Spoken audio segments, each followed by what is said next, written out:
Welcome to another puzzle training session. Let's do free rated puzzles. So this is at chessworld.net. If you go to my site www.chessworld.net, it's on the play rated puzzles. So 589, we're going to try and use this tactical unification theory. We're going to try and assess intuitively tactical weaknesses. First, a bit of a scan for tactical weaknesses. Here, like there's a loose piece on c1, so we'll just make a few notes. King's looking a bit unsafe.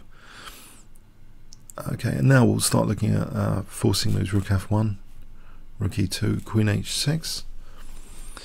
There's rook f3 as well. In fact, rook f3, rook e3, queen h6 looks interesting. Okay, so we'll start from there. This back row might be a bit vulnerable. The rook's there. So rook takes, queen h6, rook moves. No big deal. Rook f3, rook e3, queen h6, rook e1.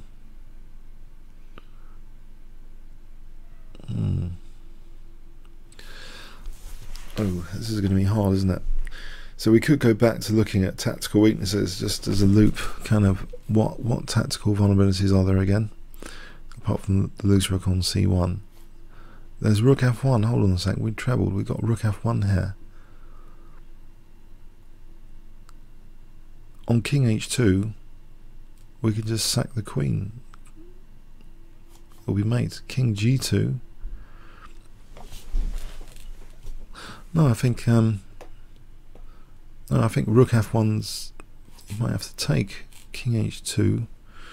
Well, there's rook f2 check to win the queen. I think rook f1, I'm pretty convinced. There's 200 seconds left. I think I'm going to go with rook f1. Now I think here, yeah, the king's just lacking in space. I think it's queen f2 takes mate.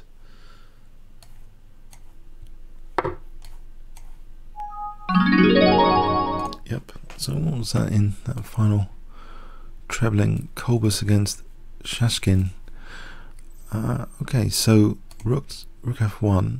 If rook takes here, I think, yeah, there was I thought there was rook f2 here, but even stronger queen h3 than rook f1 mating. Okay, all right. So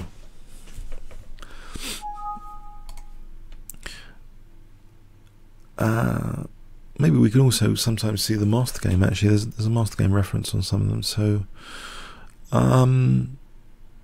let's see. So black to play the vulnerabilities. Okay, that bishop.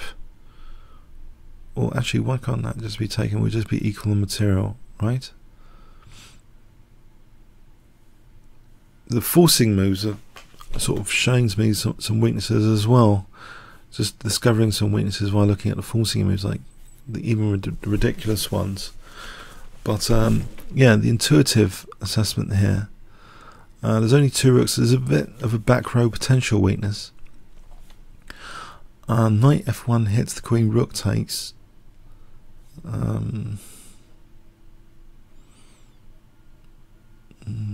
There's queen takes. Knight d1. Rook d1. Yeah, knight g4. Does that do anything? It hits e1, but there's check after. But we're still on the back row. When they're taking their check. No, not convinced so far by anything. Let's see. Let's go back again. Weaknesses intuitively. Let's try and look at weaknesses intuitively in white's position. E1 seems intuitively a bit of a weakness. In fact, there's a back row weakness. There is a back row weakness. Although it's this awkward configuration here, the knight is obstructing E1. It's also a potential back row mate. I'm wondering now about this forcing move in light of the back row. In conjunction with knight takes f5, which hits the queen and hits E1. So queen takes, rook takes, knight takes f5. If we take here takes, we're in an embarrassing situation with the queen hit and rook e1 threatened.